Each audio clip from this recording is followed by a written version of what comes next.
Hello friends, welcome back to my channel Praveen Bagde P K. स्वागत है दोस्तों आपका मेरे इस यूट्यूब चैनल में।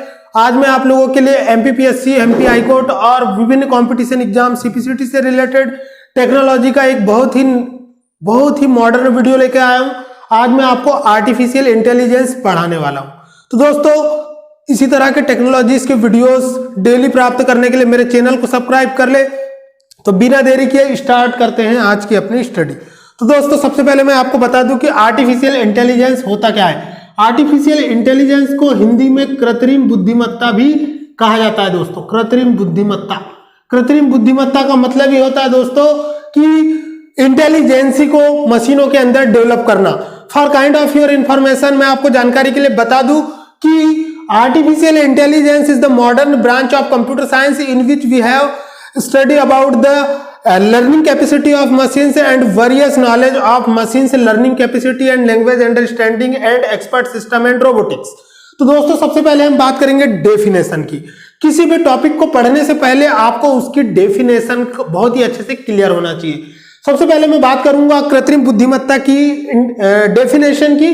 तो artificial intelligence is the modern branch of computer science in which we have study about computer controlled robot और software, यानी कि कंप्यूटर साइंस की आधुनिक शाखा है रोबोटिक्स, जिसमें हम क्या करते हैं, कंप्यूटरों के बारे में अध्ययन करते हैं, कंप्यूटरों की लर्निंग कैपेसिटी के बारे में अध्ययन करते हैं। तो देखिए दोस्तों, artificial intelligence is the modern branch of computer science, यानी कि कृत्रिम बुद्धिमत्ता जो है वो कंप्यूटर विज्ञान की आधुनिक शाखा है। In which we have study about computer controlled robot, जिसमें हम कंप्यूटर के द्वारा नियंत्रित रोबोट के बारे में पढ़ते हैं और सॉफ्टवेयर या ऐसे सॉफ्टवेयरों के बारे में पढ़ते हैं that works and reactions like as intelligent human brain. तो ऐसे मशीनों और सॉफ्टवेयरों के बारे में पढ़ते हैं जो मनुष्य की तरह एक बुद्धिमान मनुष्य की तरह वर्क करता है या रिएक्शन करता है। ऐसी मशीनों के बारे में पढ़ना आर्टिफिशियल इंटेलिजेंस के अंतर्गत किया जाता है। इसके अलावा it's all about the study of intelligence that we can develop on machine. इस आर्टिफिशियल इंटेलिजेंस के अंदर हम उस बुद्धिमत्ता के बारे में पढ़ते हैं जो हम मशीनों के अंदर डेवलप कर सकते हैं।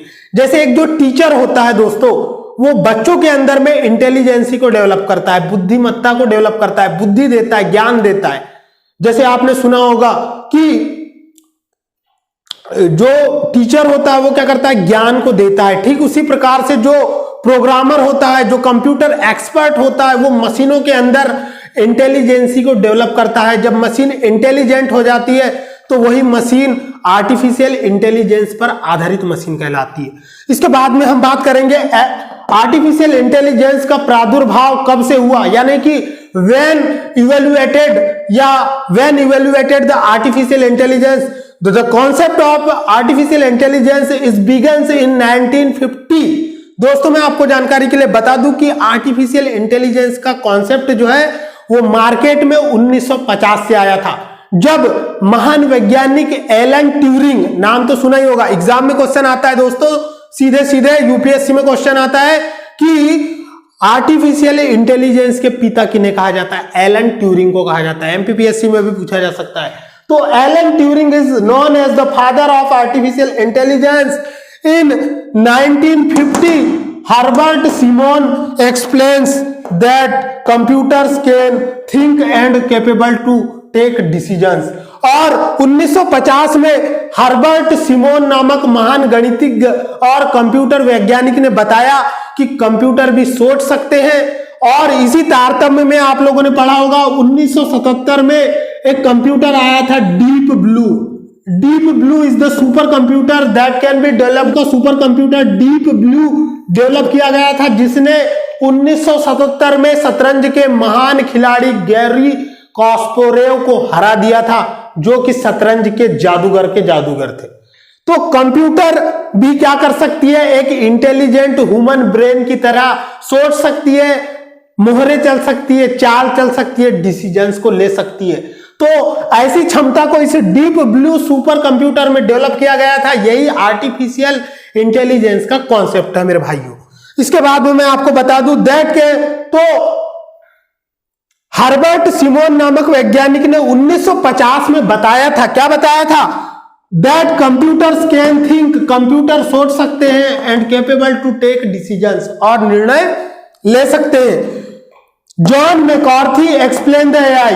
इसके बाद में जॉन मैकार्थी जो थे वो आधुनिक आर्टिफिशियल इंटेलिजेंस के पिता कहे जाते हैं, जो कि उन्होंने कुछ बताया है उसके बारे में। उन्होंने एआई को एक्सप्लेन किया है, देखिए कैसे एक्सप्लेन किया है।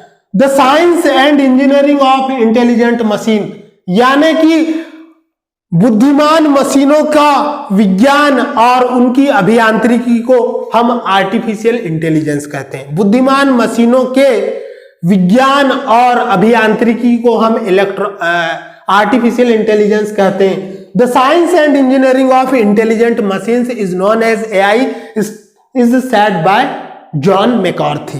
ठीक है दोस्तों, इसके बाद में बात करेंगे its use in various sectors. मैं आपको जानकारी के लिए बता दूं कि आर्टिफिशियल इंटेलिजेंस का प्रयोग जो है दुनिया के प्रत्येक क्षेत्रों में किया जा रहा है।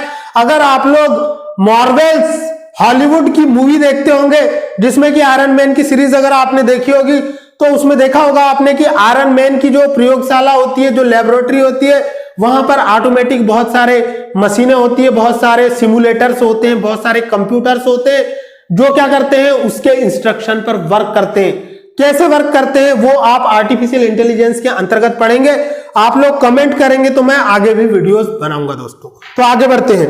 सबसे पहले बात करेंगे कंप्यूटर के क्षेत्र में आर्टिफिशियल इंटेलिजेंस का प्रयोग। तो कंप्यूटर साइंस के क्षेत्र में आर्टिफिशियल इंटेलिजेंस का प्रयोग किया जाता है। तो मैं आपको जानकारी के लिए बता दूं कि भारत में जो है सुपर कंप्यूटर बनाने की शुरुआत सीडेक पुणे में की गई, जहां पर पहला सुपर कंप्यूटर बना था परम 8000, उसके बाद में बना परम 10000 और परम युवा सेकेंड, जो हाल ही में बनाया गया है, भारत का सर्वाधिक शक्तिशाली सुपर कंप्यूटर है।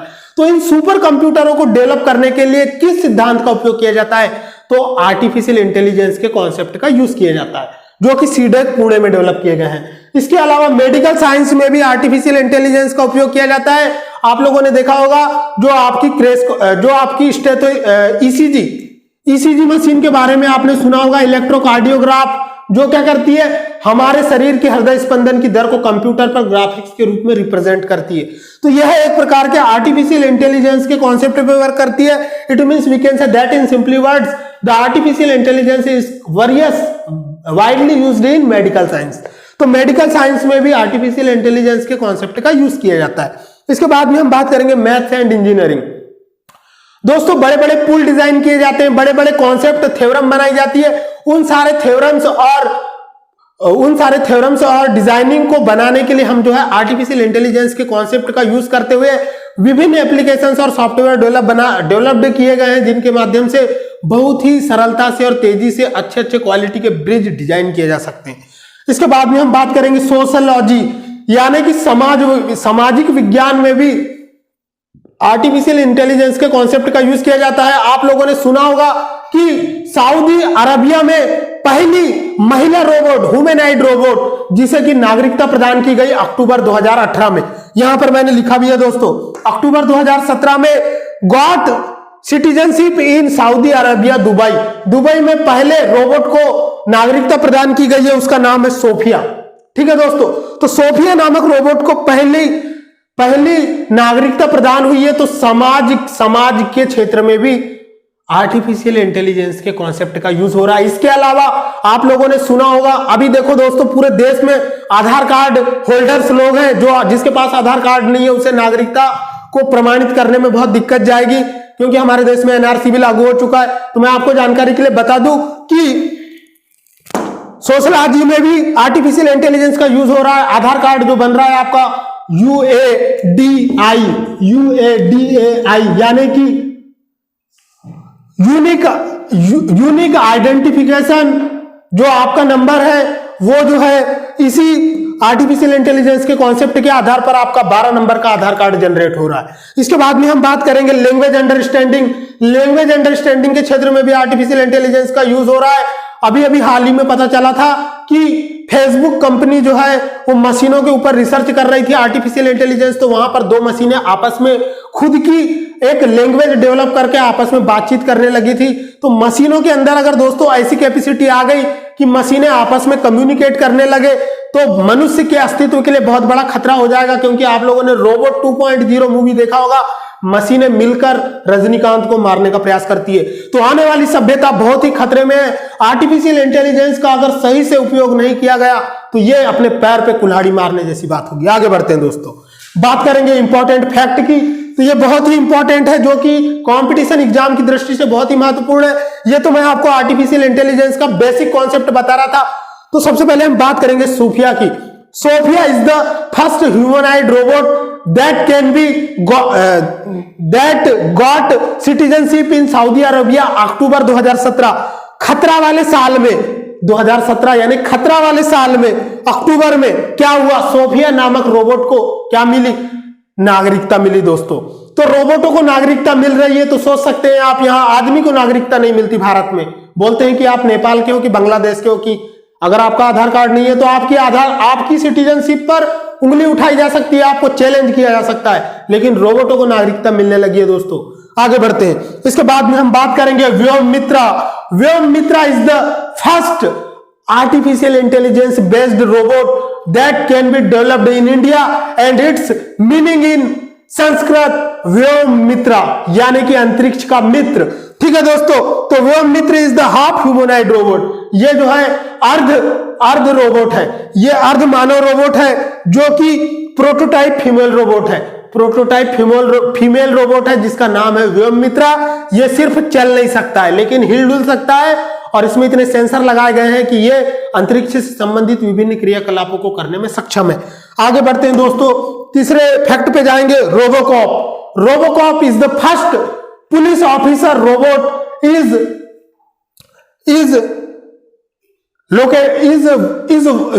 Servicing in Dubai.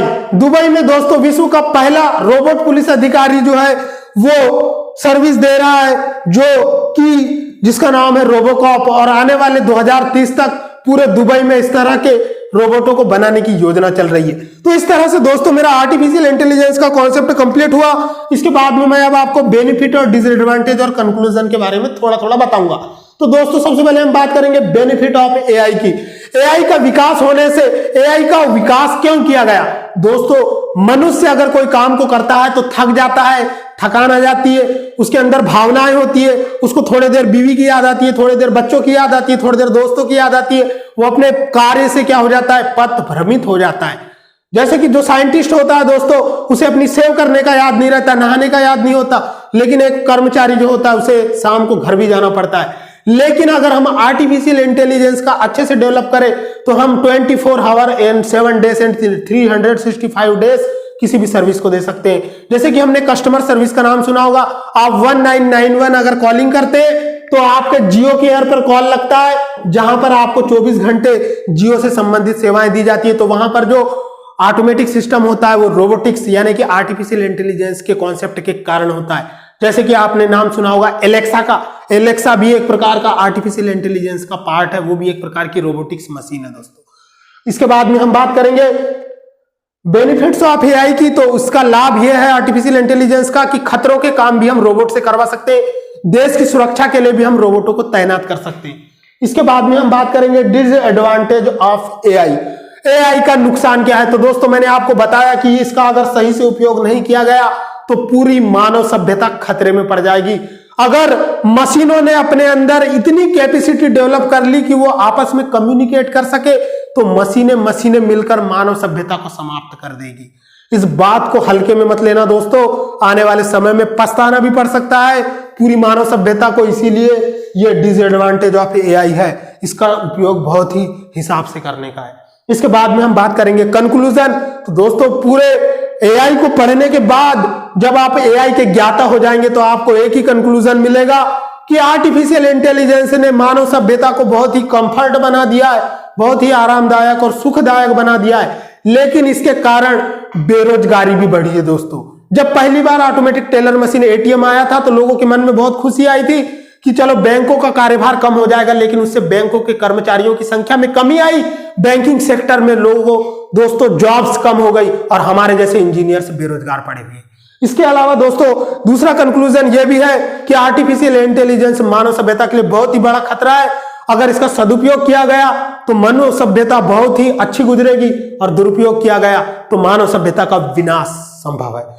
तो दोस्तों इस तरह से ये मेरा वीडियो कंप्लीट हुआ। आपको कैसा लगा कमेंट करके जरूर बताएं। इसके अलावा मैं इसका बुक से भी पीडीएफ लेकर आने वाला हूं और सारे टेक्नोलॉजी से रिलेटेड वीडियोस आपको मेरे चैनल पर मिल जाएंगे।